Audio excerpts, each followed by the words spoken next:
আজিৰ বিষয়টো হৈছে জীৱনৰ আৱশ্যকতা যিমানে সীমিত কৰিব সিমানে জীৱনটো সুন্দৰ হৈ পৰিব। আজি আমি এক অসীম প্ৰযুক্তিগত যুগত বাস কৰিছোঁ, য'ত প্ৰত্যেক দিনে আমি নতুন চাহিদা, নতুন বস্তু আৰু নতুন কল্পনাৰে আবদ্ধ হৈ পৰিছোঁ।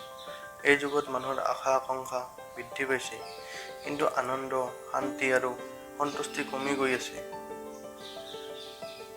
সেই পৰিপ্ৰেক্ষিতত এইষাৰ বাক্য, জীৱনৰ আৱশ্যকতা যিমানে সীমিত কৰিব সিমানে জীৱনটো সুন্দৰ হৈ পৰিব, অত্যন্ত গুৰুত্বপূৰ্ণ। এই বাক্যটো কেৱল সাধাৰণ জীৱন বা মৃত্যুবিহিতাৰ শিক্ষা নিদিয়ে, বৰঞ্চ এয়া এক সম্পূৰ্ণ জীৱন দৰ্শন। আৱশ্যকতা বুজা আৰু তাৰ সীমা চিনাক্ত কৰা। মানুহৰ আৱশ্যকতাক দুটা ভাগত বিভক্ত কৰিব পাৰি। মৌলিক আৱশ্যকতা, খাদ্য, বস্ত্ৰ, আশ্ৰয়, স্বাস্থ্য আৰু শিক্ষা। অমৌলিক বা বিলাসী আৱশ্যকতা, উন্নত গাড়ী, উচ্চ শ্ৰেণীৰ ফোন, বিলাসীবহুল ঘৰ, ব্ৰেণ্ডেড বস্তু আদিৰ প্ৰতি আসক্তি। যেতিয়া আমি মৌলিক আৱশ্যকতা সন্তুষ্ট কৰি আনন্দত থাকিব পাৰোঁ, তেতিয়া জীৱন শান্তিময় হয়। কিন্তু বিলাসী আৱশ্যকতা সদায় আমাৰ শান্তি হেৰুওৱাৰ কাৰণ হয়, কিয়নো এইবোৰ কেতিয়াও সম্পূৰ্ণ নহয়। মৃত্যুপৈতা আৰু সৰল জীৱনৰ সৌন্দৰ্য। মৃত্যুপৈতা মানে কৃপণতা নহয়, ই হৈছে বুদ্ধিমানভাৱে খৰচ কৰা। ই মানৱিক গুণ বৃদ্ধিত সহায় কৰে। ৰাষ্ট্ৰমহান মহাত্মা গান্ধী, মাদাৰ টেৰেছা, বুদ্ধ, ভগত সিং আদি মহান ব্যক্তিসকল সৰল জীৱন যাপন কৰিছিল। ভোগবাদিতা আৰু মানসিক অশান্তি। ভোগবাদে জীৱনক এক অসন্তুষ্টিৰ চক্ৰত পেলায়। মানুহে যিমানে অধিক পাবলৈ বিচাৰে, সিমানেই অধিক হেৰুৱায়। অধিক সম্পত্তি, অধিক আসক্তি, এইবোৰ মানসিক চাপ, হিংসা, ডিপ্ৰেছন আদিৰ বাবে দায়ী। বিপণী সংস্কৃতি সদায় নতুন অভাৱ সৃষ্টি কৰে। আজিৰ মডেল ফোন, নতুন ফেশ্বন, ট্ৰেণ্ডিং লাইফষ্টাইল, মানে আপুনি যি আছে তাৰ পৰা অসন্তুষ্ট হ'বলৈ শিকোৱা। সীমিত আৱশ্যকতা, অধিক স্বাধীনতা।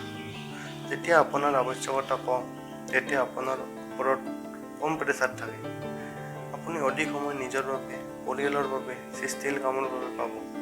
ধন সম্পত্তিৰ গোলাম নহয়, সুখৰ মালিক হ'ব পাৰে। প্ৰকৃতি আৰু সৰলতা।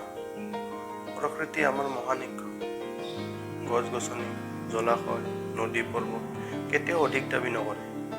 এটি চৰাইৰ আৱশ্যকতা খোৱা, এটি ডালত আশ্ৰয় আদি সদায় সুখী। মানুহে যদি প্ৰকৃতিৰ দৰে নিজৰ আৱশ্যকতা সীমিত কৰে, তেতিয়া সমাজত পৰিৱেশ, সম্পদ, সম্প্ৰীতি সকলো সংৰক্ষণ হ'ব। আত্মতৃপ্তি আৰু মানসিক উন্নতি। যি নিজকে চিনে, নিজে কি বিচাৰে জানে, তেওঁ বাহ্যিক বস্তুৰ ওপৰত নিৰ্ভৰ নকৰে। সাধু সন্ত, ধাৰ্মিক, জ্ঞানী ব্যক্তিসকলে সাধাৰণ জীৱনক সকলোতকৈ উচ্চ স্থান দিছিল। যোগ, ধ্যান, সাহিত্য, সংগীত এইবোৰ প্ৰকৃত আত্মতৃপ্তিৰ পথ, যি উপহাৰ বহুতে ধন সম্পত্তি নাথাকিলেও লাভ কৰিব পাৰে। আৱশ্যকতা সীমিত কৰাৰ উপায়। নিজৰ মাহিলী খৰচ লিখা আৰু অপ্ৰয়োজনীয় বস্তু চিনাক্ত কৰা। নিজক সোধা, এইটো কিনি মনত সন্তুষ্টি পামনে? যদি নাপায় তেনেহ'লে তাক নিকিনো। সপ্তাহে এটা দিন কিছুমান বিলাসী অভ্যাস পৰিহাৰ কৰিবলৈ চেষ্টা কৰা। সঁচা সুখ ধনৰ ভিতৰত নহয়, ই আত্মতৃপ্তিত থাকে। আৱশ্যকতা কম হ'লে মানুহ স্বাধীন হয়, মন শান্ত হয়, জীৱন সুন্দৰ হয়। মানুহে যদি নিজৰ আৱশ্যকতা সীমিত কৰে, তেতিয়া ই কেৱল ব্যক্তিগত শান্তি নহয়, সমাজৰ সমতা, পৰিৱেশৰ সংৰক্ষণ আৰু জাতীয় উন্নতিটো এক ডাঙৰ পদক্ষেপ হ'ব। এই সঁচা জীৱন দৰ্শন, কমতে অধিক আনন্দ, আজিৰ যুগৰ জীৱন চৰ্চাৰ মূল মন্ত্ৰ হ'ব লাগে। শেষত এটা কথা, অধিক লোৱাৰ পৰা নহয়, অধিক এৰি দিব পৰা মানুহে প্ৰকৃত ধনী।